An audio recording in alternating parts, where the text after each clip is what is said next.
Selamat malam teman-teman semuanya. Halo, Miss. Gimana kabarnya hari ini? Alhamdulillah baik, Miss. Ya, syukur ya kita semua masih diberikan kesehatan yang baik ya.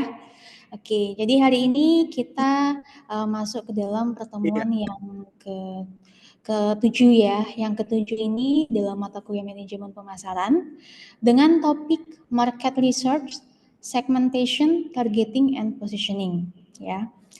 Pada mata kuliah ini, pada hari ini capaian pembelajaran mata kuliah itu ada dua ya teman-teman. Jadi ini terkait dengan capaian pembelajaran. Jadi kalian nantinya diharapkan mampu mengintegrasikan konsep pemasaran dengan disiplin yang lain, menggunakan analisis data pemasaran, dan berkolaborasi dengan tim lintas fungsi untuk mengembangkan strategi pemasaran yang komprehensif dan efektif. Dan kemampuan akhir yang diharapkan dari mata kuliah ini, topik ini, nantinya itu kalian mampu ya menguraikan yang pertama itu di pertemuan yang ke-6 kemarin itu teman-teman sudah mampu menguraikan mengenai konsep persaingan, kemudian sekarang kita akan masuk dalam segmentasi pasar, targeting, dan juga positioning, serta juga nanti teman-teman akan menganalisis bagaimana sih strategi bersaing perusahaan yang benar dan sesuai di kondisi yang sekarang ini. Nah, kemampuan akhir yang diharapkan ya mahasiswa mampu menjelaskan dan mengaplikasikan segmentasi pasar, kemudian target pasar dan penentuan posisi dalam perumusan strategi perusahaan. Gitu. Nah, kemudian, Miss pengen nanya nih sama teman-teman sekalian, apa itu STP? Ada yang bisa menjawab? Apa itu STP?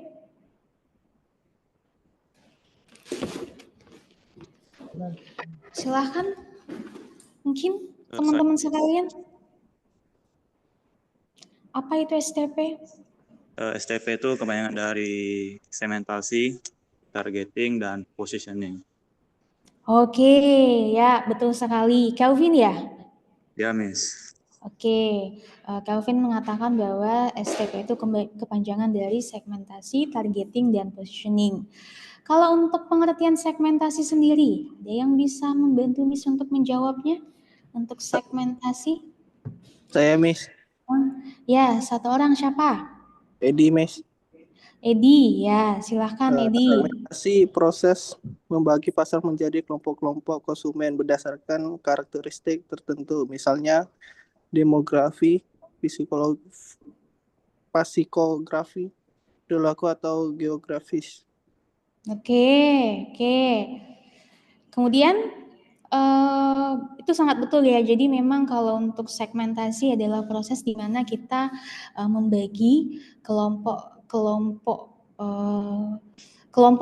ke dalam satu karakteristik yang sama. Nah, seperti yang disampaikan tadi itu mengenai kita membagi dalam variabel geografis, kemudian demografi, kemudian psikografi dan lain sebagainya, gitu ya. Oke, kemudian yang kedua. Yang kedua itu berkaitan dengan targeting. Siapa nih? Feliska, Miss. Ya, silakan Feliska. Targeting adalah proses memilih segmen pasar tertentu yang akan dijadikan sasaran utama pemasaran. Nah, aspek-aspek dalam targeting ini bisa dari ukuran segmen, pertumbuhan segmen, daya beli konsumen, persaingan, kesesuaian dengan produk, keterjangkauan, serta kesesuaian dengan tujuan perusahaan. Oke, baik, sangat baik banget. Oke, ada lagi yang lain mau menambahkan? Oke, jadi memang benar ya yang disampaikan oleh Feliska. Jadi intinya di dalam targeting ini nanti kita membidik ya pasar yang sesuai kita layani, yang sesuai dengan karakteristik kita, kemudian sesuai dengan value-value yang ditawarkan oleh produk kita. Jadi intinya kalau bisnis ini kan kita ini bisnis sebagai solusi untuk permasalahan yang ada gitu ya. Oke, kemudian positioning. Ada Saya, yang mau? Miss. Saya, Miss. Oke, siapa? Ramadi, Miss. Ramadi, silakan Ramadi.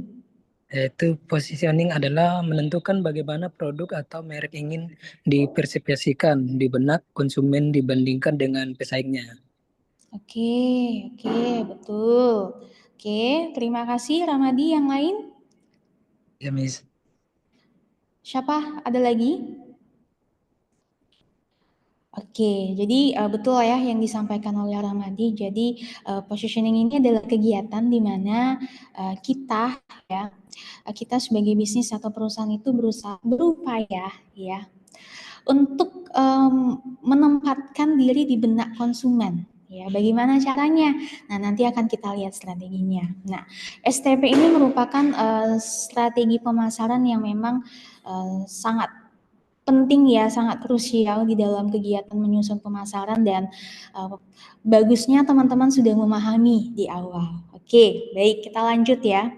Jadi STP ya modelnya ini adalah dimulai dari segmenting, kemudian targeting dan positioning. Nah, ini modelnya. Kemudian sama yang teman-teman sampaikan tadi bahwa segmentasi pasar ya, ini adalah kegiatan di mana kita membagi-bagi suatu pasar menjadi kelompok-kelompok pembeli tertentu ya, yang dengan karakteristik yang sama gitu ya. Kemudian juga dalam kelompok itu kan kita mengelompokkan mereka sesuai dengan kebutuhan mereka, karakteristik mereka, sifat mereka dan lain sebagainya. Nah, ini nanti gunanya untuk mampu menyusun bauran pemasaran ya yang sesuai. Kemudian yang kedua itu adalah kita sekarang gak hanya lokal tapi kita juga global ya. Sekarang kita diharapkan untuk bisa mencapai pasar global. Nah, segmentasi pasar global ini diibaratkan bagaimana cara kita menjangkau ya kelompok-kelompok individu ya yang mungkin berada dari luar jangkauan misalnya secara geografi ya. Kalau misalnya sekarang Indonesia ya mungkin kita bisa keluar ya mengglobal, mungkin ke negara tetangga ya dan lain sebagainya. Dan segmentasi pasar secara global juga definisinya sama ya dengan pengertian segmentasi ini ya. Ya, segmentasi kegiatan membagi kelompok pasar menjadi kelompok-kelompok pembeli berbeda yang memiliki kebutuhan perilaku yang berbeda dan mungkin membutuhkan produk dengan bauran berbeda. Jadi kita misalnya nih ada 15 orang, setiap 15 orang ini kan memiliki sifat karakternya masing-masing ya. Nah, nanti itu kita akan pisah-pisahkan dan gabungkan dengan orang-orang sesuai dengan karakteristik yang sama gitu. Nah, kemudian langkah-langkah segmentasi itu ya. Langkah-langkah yang pertama itu adalah teman-teman itu harus memilih ya bentuk strategi atau variabel yang akan digunakan untuk melakukan segmentasi. Nah, global market segmentation itu ada 4 ya. Ada 4. Yang pertama itu berkaitan dengan benefit ya, yang dimana di sini kita membagi orang atau pasar itu ke dalam perilakunya. Misalnya mereka adalah orang-orang yang sangat ingin produk yang punya manfaat lebih gitu, punya nilai tambah, punya keuntungan.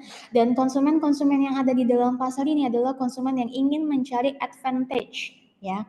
Kemudian yang kedua, kita membagi ke dalam karakteristik behavior ya. Jadi di sini kita akan membagi memilah-milih ya konsumen dengan tindakan, kemudian pola ya yang dimiliki dari si konsumen. Kemudian yang selanjutnya itu adalah psikografi ya, yang mana di sini kita membagi-bagi orang itu berdasarkan perilakunya ya. Perilakunya seperti apa, kebiasaannya seperti apa. Nah, kita membagi ke dalam kelompok tersebut. Kemudian yang terakhir itu adalah demografi ya. Demografi di sini adalah kita membagi-bagi orang berdasarkan data, berdasarkan jenis kelamin, kemudian nama, pekerjaan dan lain sebagainya. Dan ini untuk mencapai global market. Nah, kalau misalnya kita nasional nih, misalnya ditambah satu lagi yaitu geografi. Nah, geografi itu adalah pembagian ke dalam batas-batas wilayah tertentu gitu. Nah, langkah kedua kita menilai potensi pasar. Setelah kita sudah mendapatkan data nih mengenai bentuk variabelnya, kita menilai potensi pasar ya. Apakah kita memilih mungkin pasar baru ya, pasar baru. Nah, pasar baru ini mungkin nanti akan ada 3 kriteria yang teman-teman harus pahami. Yang pertama itu ukuran segmen saat ini dan potensi pertumbuhan. Ya, apakah kalau kita masuk ke dalam pasar ini, melayani pasar ini, akan ada pertumbuhan. Nah, bagaimana cara kita tahu apakah ada pertumbuhan atau enggak? Kita dari data, ya. Kemudian yang kedua, potensi persaingan. Nah, kita harus melihat apakah pasar ini di dalam itu sudah banyak pesaing enggak dan siapa yang mendominasi. Nah, itu teman-teman juga harus analisis. Kemudian kelayakan dan kompatibilitas. Nah, jika teman-teman merasa bahwa segmen pasar ini cukup besar dan di dalam itu mungkin pesaing yang kuat itu tidak ada, nah maka teman-teman nanti boleh menilai kelayakannya. Kita kan kalau misalnya masuk ke dalam pasar melihat kan tantangan untuk masuknya itu seperti apa gitu. Kalau di dalam ini permintaannya besar, kemudian kompetitornya sedikit, maka ini menjadi peluang bagi kita juga. Oke, dan ini adalah kerangka ya teman-teman untuk memilih target pasar. Jadi intinya ya, informasi demografis itu berkaitan dengan pribadi ya, nama, pekerjaan dan lain sebagainya. Ini merupakan titik awal kita menentukan segmentasi, tapi bukan merupakan faktor penentu. Nah, banyak faktor-faktor lain yang teman-teman harus pertimbangkan untuk memilih misalnya target pasar gitu ya. Ada yang produk pasarnya, kategorinya teman-teman harus pertimbangkan, kemudian faktor internal apa yang kita butuhkan, kemudian kondisi kita saat ini, kondisi eksternal, internal, apakah memungkinkan kita untuk masuk ke dalam pasar itu, kemudian biaya masuk sama biaya menunggu ketika kita ingin masuk ke dalam pasar itu, kemudian juga tingkatan risiko yang mungkin kita hadapi ketika kita ingin masuk ke dalam pasar itu. Nah, semuanya ini teman-teman harus tentukan dengan baik gitu. Ya. Dan yang ketiga, langkah yang terakhir itu adalah produk keputusan pasar. Nah, selanjutnya di sini teman-teman akan menilai segmen pasar dengan melakukan peninjauan ya terhadap penawaran produk saat ini dan yang potensial dalam hal kesesuaiannya dengan pasar atau segmen negara. Kita melakukan penyesuaian apakah produk kita ini fit nih kalau masuk ke dalam pasar ini gitu. Nah, kemudian langkah yang kedua, tadi kita sudah membahas mengenai segmentasi, kita membagi-bagi ke dalam kelompok. Sekarang targeting ya. Targeting di sini ya, teman-teman merupakan suatu kegiatan untuk membidik pasar yang terdiri dari pelanggan potensial yang mempunyai kebutuhan dan keinginan yang sesuai dengan produk yang ditawarkan oleh perusahaan. Nah, setelah kita segmentasi tadi itu adalah orang-orang yang membutuhkan produk kita. Kemudian kita targeting nih dari banyaknya segmen, kelompok segmen itu, kira-kira mana yang paling pas kita layani dan itu disesuaikan dengan kapabilitas dari bisnis kita atau perusahaan kita. Gitu ya. Nah, teman-teman boleh melakukan evaluasi daya tarik segmen itu ada 2 faktor. Yang pertama, ukuran dan pertumbuhan segmen. Ya, yang mana yang paling besar, yang mana yang bertumbuh paling besar gitu. Kemudian yang kedua, karakteristik struktural segmen. Nah, di sini kita ingin melihat ya tentang bagaimana sih intensitas dan dinamika persaingan yang ada di dalam pasar ini. Nah, itu yang teman-teman harus ketahui. Kalau misalnya teman-teman pengen masuk ke dalam pasar dan di dalam sudah banyak kompetitor, nah itu menjadi pertimbangan apa yang teman-teman perlu lakukan nantinya. Apakah layak kita masuk ke dalam pasar ini gitu ya. Nah, pola pemilihan pasar sasaran ini pemasaran global itu ada 3 jenis, 3 strategi yang teman-teman bisa gunakan. Yang pertama itu pemasaran terstandarisasi, kemudian yang kedua terkonsentrasi, dan yang ketiga pemasaran terdiferensiasi, dan masing-masing memiliki strateginya lagi gitu ya. Nah, kita lihat contoh. Nah, di sini ada namanya pemasaran yang terstandarisasi. Adakah teman-teman yang tahu apa yang dimaksud dengan terstandarisasi? Ada? Boleh kalau misalnya ada silahkan disampaikan. Terstandarisasi. Apa yang dimaksud dengan pemasaran terstandarisasi?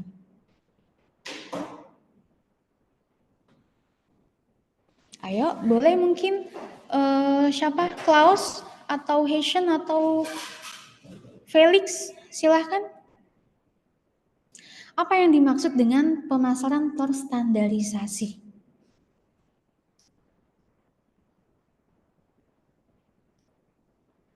Ayo, ini ayo siapa nih? Marcella. Boleh kameranya diaktifkan ya, teman-teman. Nah, biar kita ada interaktif. Oke, silakan diaktifkan. Ya, Marcella, silakan. Apa yang dimaksud dengan terstandarisasi? Strategi pemasaran di mana perusahaan menggunakan bauran pemasaran yang sama di berbagai pasar global dengan sedikit. Oke, baik, terima kasih. Yang lain, ada yang ingin menambahkan? Stevia mungkin boleh dinyalakan ya. Klaus boleh, Jason boleh. Ayo kita nyalakan dulu kameranya ya, biar kita bisa interaktif. Ayo silahkan, siapa lagi yang mau menambahkan?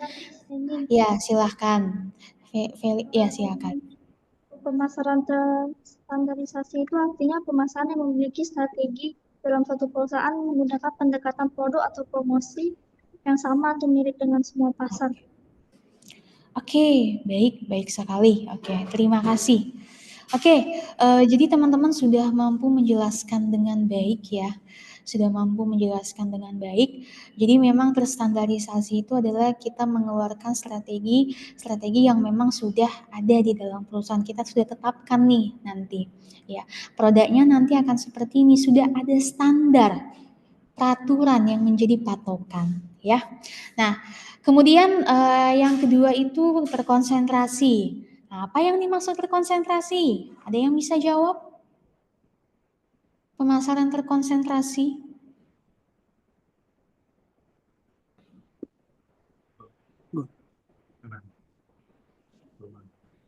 Saya Miss. Ya, silahkan. Klaus.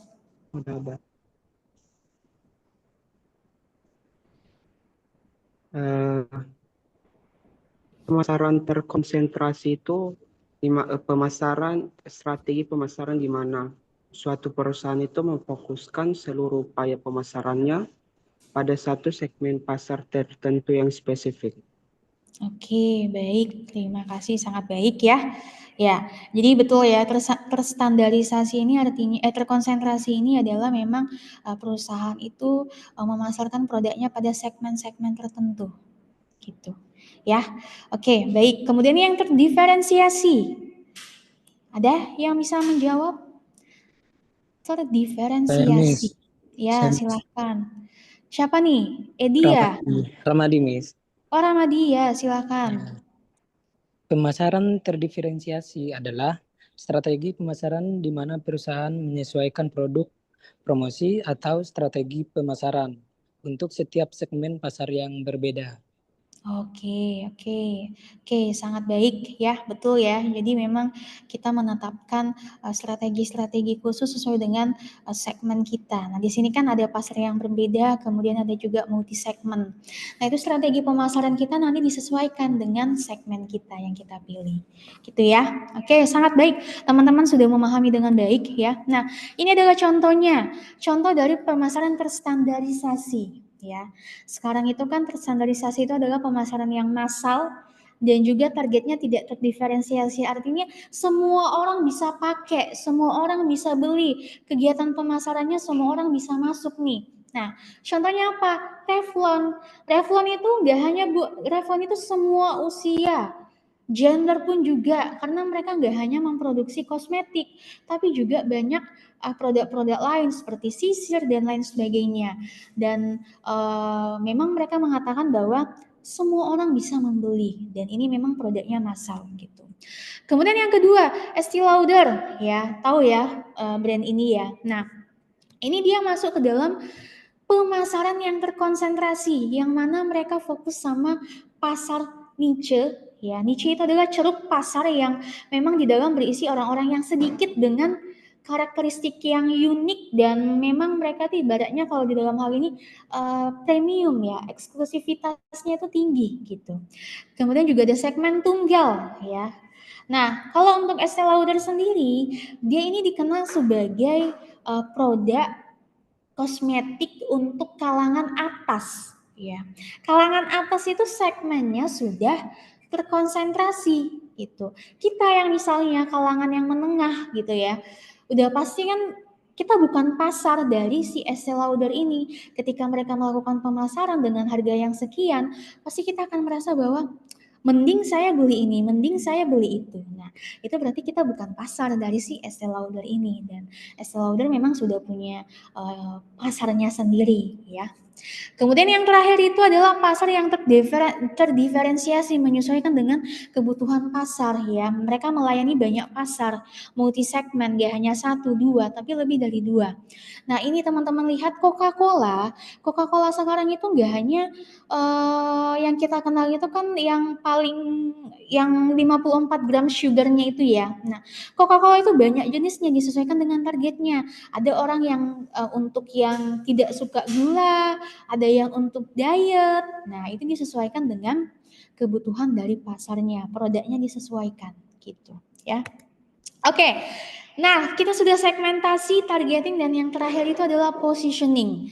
Nah, positioning di sini adalah proses mengembangkan strategi untuk mempertaruhkan dan mengisi celah di benak pelanggan konsumen atau di dalam pikiran kita.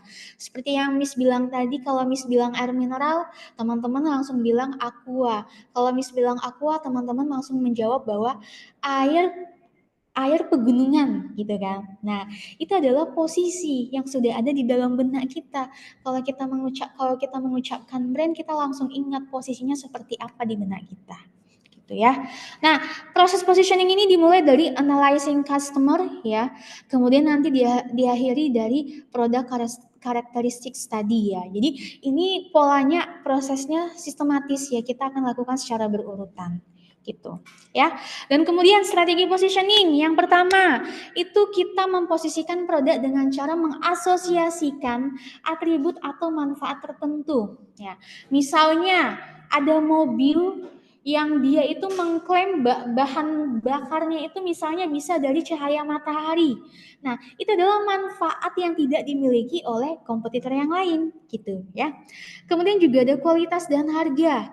Di sini kualitas dan harga itu kita menentukan produk kita di segmen yang mana. Kalau mereka untuk yang misalnya segmennya yang menengah ke atas, mungkin mereka mencari kualitas. Nah, kualitas baik dengan harga yang sesuai gitu. Ada juga segmen yang di bawah, mungkin orang-orang yang pengen kualitas yang baik tapi dengan harga yang murah. Nah, itu kita harus sesuaikan.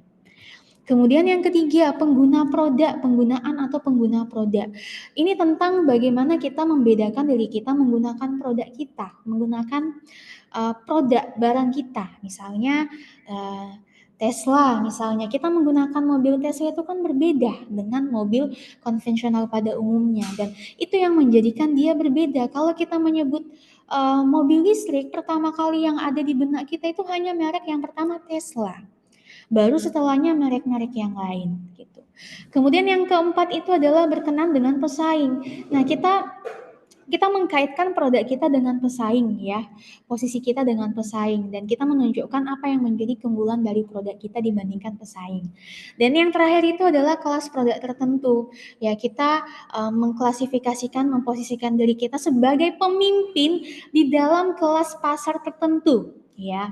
Misalnya kalau air mineral, saya memposisikan diri saya dari mata air asli. Nah, kita kan ada di kelas yang tertentu dengan kelasnya mungkin segmennya kelas menengah gitu.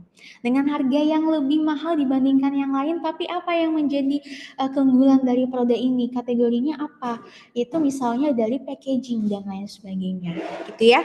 Nah, itu adalah STP. Nah, ini juga bagaimana kita menentukan positioning atau posisi terhadap konsumen global, asing dan lokal. Nah, kalau untuk konsumen global, bagaimana cara kita memposisikan diri, menjangkau mereka? Ya, kita harus melihat ya, merek atau merek kita itu harus menginterpretasikan simbol-simbol budaya pada negara tersebut ya.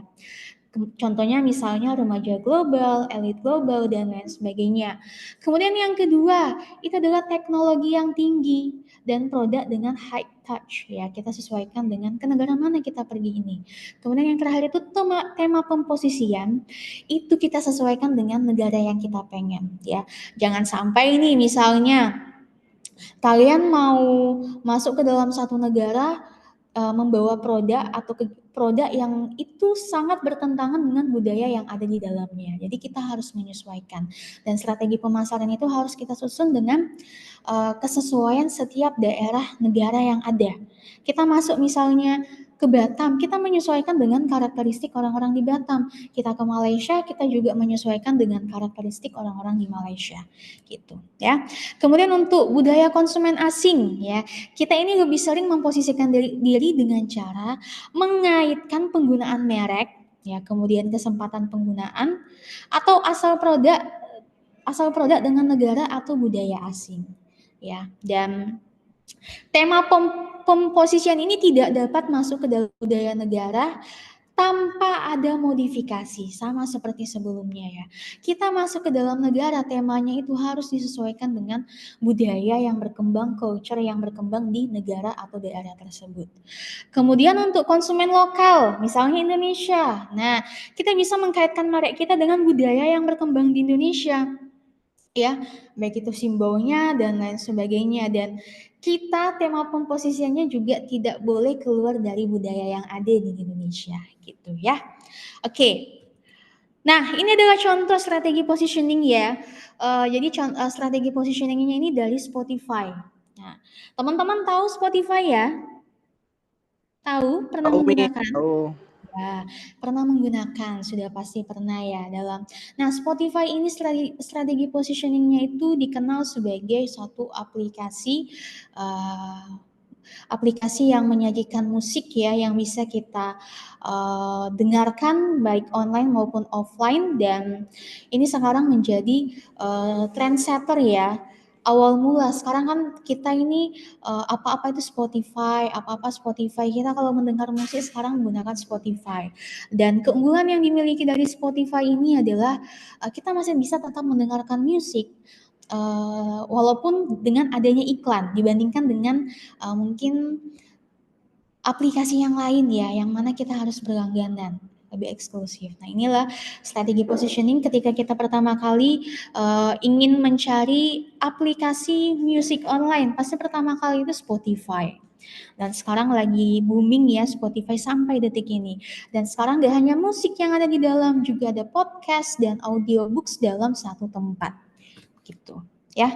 Nah, oke, itu terkait mengenai STP. Nah, sudah selesai nih kita polanya dari segmentasi, targeting, dan positioning. Nah, selanjutnya sebelum kita akhiri ya, ada yang teman-teman ingin bertanya? Boleh, silakan, mungkin satu pertanyaan.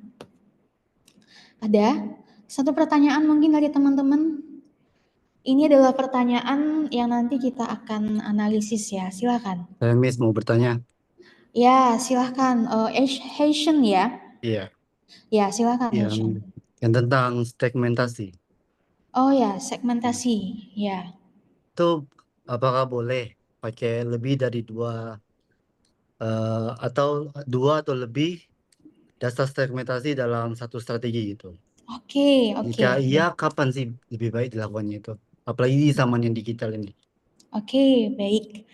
Ada lagi? Oke, terima kasih ya Haitian Howard. Oke, yang lain ada lagi? Oke, mungkin Miss langsung jawab untuk Haitian Howard ya. Jadi Haitian menanyakan apakah dalam segmentasi itu kita bisa menggunakan lebih dari satu variabel ya strateginya? Sangat boleh ya. Kamu bisa menggunakan geografi dan juga demografi. Nah, kapan? Tergantung kamu. Kamu pengennya kapan? Disesuaikan dengan kebutuhan dari bisnis kita.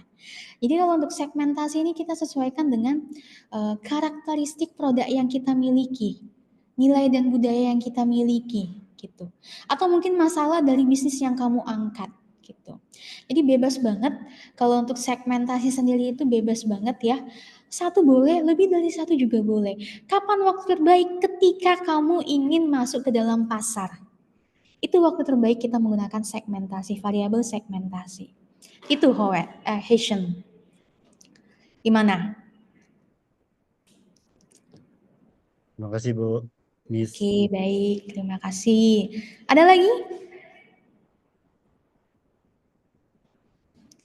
Oke, nggak ada ya. Oke, terakhir, Miss mau nanya nih. Ada yang bisa jawab? Apakah STP itu kita harus lakukan secara berurutan? Atau boleh kita sesuaikan dengan kebutuhan perusahaan? Ini adalah pertanyaan untuk menguji kemampuan kalian. Kan Miss sudah menyampaikan STP dari tadi ya. Nah, kalau dari hasil pembahasan Miss evaluasinya, pertanyaan ini adakah yang bisa menjawab, teman-teman? Apakah STP itu bisa kita lakukan harus kita lakukan secara sistematis yaitu berurutan, atau bisa kita sesuaikan dengan kebutuhan perusahaan? Ada yang bisa menjawab? Satu orang mungkin? Nah, nanti kan kalau yang menjawab kan dapat poin ya dari Miss ya, poin keaktifan gitu.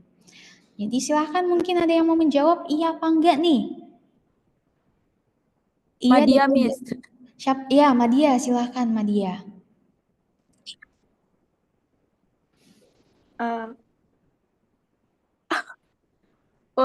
STP boleh secara berurutan. Perusahaan membentangkan pasar menjadi segmen-segmen berbeda. Targetingnya, setelah tahu segmennya, perusahaan memilih segmen mana yang paling layak untuk dijadikan target pasar. Posisinya, setelah menentukan target, perusahaan menentukan bagaimana menempatkan merek atau produk dalam benak segmen tersebut. Oke, sangat bagus Madia ya. Oke, jadi dari saya ya, saya menyampaikan bahwa ya sangat betul ya. Jadi memang kalau STP itu memang baiknya dilakukan secara sistematis berurutan. Tapi bisa juga kita sesuaikan dengan kebutuhan perusahaan. Misalnya perusahaan itu lagi pengen mengevaluasi kembali apakah targetnya sudah sesuai atau enggak. Karena kan lingkungan bisnis ini dinamis ya, dan kita harus adaptasi dengan perubahan yang ada. Nah, itu bisa perusahaan itu melakukan evaluasi targeting, bisa. Nah, kalau misalnya positioning juga bisa disesuaikan dengan situasi saat ini dan kondisi saat ini gitu. Lebih baik memang berurutan, tetapi disesuaikan lagi dengan kebutuhan dari masing-masing perusahaan. Jadi tidak mengikat gitu ya. Oke. Kemudian kesimpulan dari mata kuliah ini, topik ini ya, segmentasi yang efektif itu kita harus memerlukan analisis yang mendalam, dan paling penting itu teman-teman harus punya data gitu. Asumsi apa yang melatar belakangi? Biasanya kalau saya bilang itu justifikasinya nih apa nih, segmennya kok ini dibagi-bagi ke dalam segmen ini. Kemudian yang kedua itu penargetan itu harus selektif mempertimbangkan kemampuan dari perusahaan ya. Kemudian positioning itu harus konsisten dan kita harus menampilkan identitas merek kita ya, tetapi kita juga tetap harus fleksibel dengan budaya yang ada gitu. Oke. Nah, baik. Nah, jadi dari tadi itu teman-teman sudah mampu menjelaskan dengan baik, dan saya merasa bahwa teman-teman sudah memahami dengan baik ya.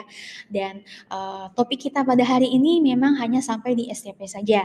Nah, selanjutnya Miss punya tugas ya. Nah, tugasnya ini adalah latar belakang masalah, studi kasus, ada problem nih ya, problem. Nah, yang mana di sini ada startup lokal bernama Eat Bite ya, yang baru meluncurkan produk healthy snack-nya. Nah, produk ini nanti ditujukan untuk menggantikan makanan junk food. Saya pengen masuk ke dalam pasar nih, baru mau buat nih. Tetapi menghadapi banyak tantangan, ada 3. Yang pertama, persaingan yang ketat. Kemudian kesadaran konsumen yang masih rendah, kemudian segmentasi pasar yang belum jelas. Nah, makanya di sini tim marketing bukan Green Bite ya, tapi Eat Bite itu membutuhkan strategi STP yang efektif untuk memenangkan pasar. Nah, Tugasnya adalah tugas kelompok ya, seperti dengan kelompok yang sebelumnya. Yang pertama, teman-teman melakukan identifikasi variabel segmentasi yang relevan untuk bisnis Eat Byte. Kemudian yang kedua, tentukan targetingnya dan jelaskan alasannya. Kemudian yang ketiga, rancang positioning untuk Eat Byte. Dan ini nanti teman-teman kumpulkan minggu depan, saat pertemuan minggu depan dalam bentuk laporan. Gitu. Ada yang mau ditanyakan terkait tugasnya? Ada? Pas, Miss. Ada? Paham ya? Sudah paham ya? Oke, baik. Kalau sudah paham, mungkin kita akhiri sampai di sini ya. Atau mungkin ada yang mau bertanya lagi? Sorry. Ada yang mau bertanya lagi? Oke, sepertinya udah nggak ada ya, sepertinya udah sangat jelas. Dan mungkin itu saja dari Miss pada hari ini. Semoga topik kita kali ini teman-teman dapat pahami dengan baik dan mampu menyusun tugasnya dengan baik. Mungkin itu saja dari Miss. Semoga teman-teman semua tetap semangat ya. Minggu depan kita akan bertemu lagi pada sesi yang ke-8. Kita akan melanjutkan materinya. Untuk itu tetap semangat dan terima kasih. Selamat malam. Makasih, Miss. Selamat malam. Terima kasih, Miss.